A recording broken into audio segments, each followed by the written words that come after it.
So as we check in with Darren once again for a look at our forecast, don't be fooled by this map because this was yesterday, right? When it was nice, it was warm, it was hot. Even the day before was even nice, warm, and hot. The change was so dramatic today.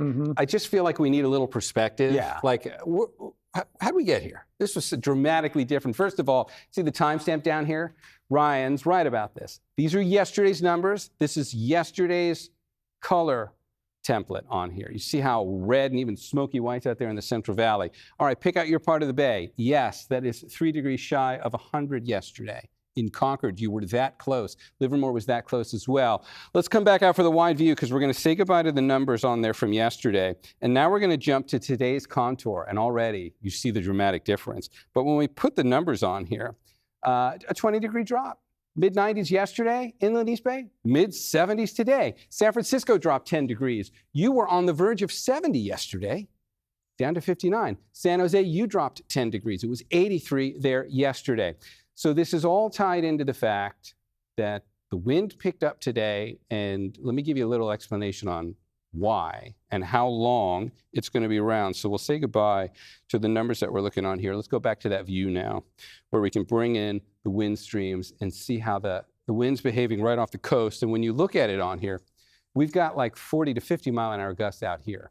And they're shaded in red up there. You kind of see how it's really kind of speeding towards the coast today, and then it's rushing through the gaps. These are onshore winds. We don't ordinarily talk about fire weather concerns like we are today when the wind is coming onshore. There's a lot of humidity in that.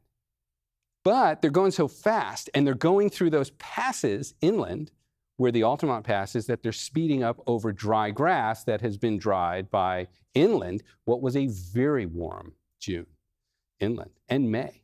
So the grass that's part of the reason the concern. But what happened with the wind? So if we've got onshore winds, all right, we covered that. Where'd it come from? You'd be hard pressed to see it if you looked at the satellite. There's nothing really out here that you'd go, well, that's why it got windy, until you go to one of the best visualizations to really see what's going on in the atmosphere. There is a trough here. You see it? A little counterclockwise spin, and the energy just pile drived right into California.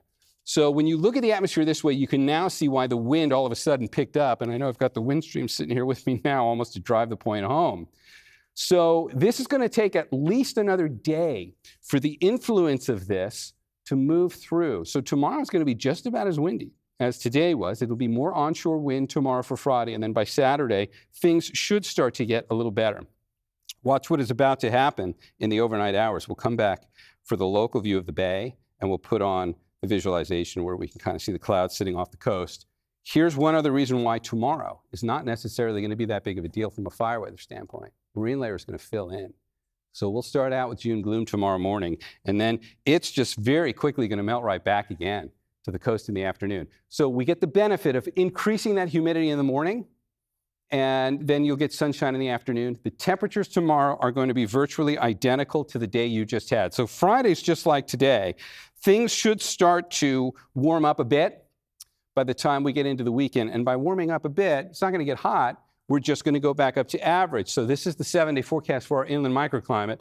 There's tomorrow, which is just like today, windy and cool. And then it's going to be pretty nice around here again. Rest of the 7-day forecast, those inland numbers will be right around low 80s, and it should not be as windy. Interestingly enough, by Saturday, Sunday, and Monday, we might actually get some weak offshore winds. They don't look crazy strong. It'd be the opposite of what we have today. It's just a total reversal. We'll gauge those because that could then also elevate fire weather concerns from the other direction. But more on that as we get to it. It doesn't look too serious at this point.